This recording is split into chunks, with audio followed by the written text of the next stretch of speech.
Mtazamaji, tuelekee katika kaunti ya Kilifi ambapo muungano wa viongozi wa makanisa eneo la Malindi umeanzisha kampeni ya amani miongoni mwa wakazi. Viongozi hao wamewataka viongozi wa kisiasa kuacha tamaa na badala yake kuhakikisha kuwa nchi inasalia tulivu.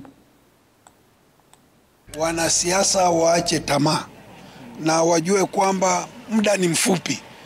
Miaka 5 ni michache sana.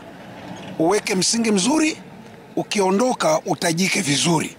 Si vema kwamba ukiondoka watu waseme afadhali ameenda. Watu wakumisi kwa sababu ya misingi uliyoweka.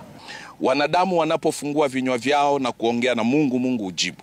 Na hapo tunaelewa ya kwamba umegusia kwamba kumekuwa na uchaguzi, vurugo hapa na pale.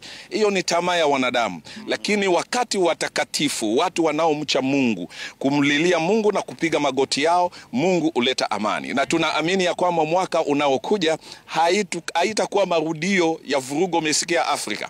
Hapa kura itapigwa vizuri na amani itakuwepo. Tunaombea watu wachungaji wote tukaweze kuwa kielelezo katika taifa letu la Kenya, maana katika bara la Afrika kumekuwa kila tunapoingia katika wakati wa uchaguzi kumekuwa na migawanyiko na watu kumwaga damu. Kama kanisa zamani ilikuwa lina sauti ya unabii kukemea dhambi na maovu yanayotumika, na watu waache kutumika vibaya kwa kupokea handouts. Pia swala la ukabila tunaomba likapate kukomeshwa ili watu wasichaguane katika viongozi katika mirengo ya ukabila.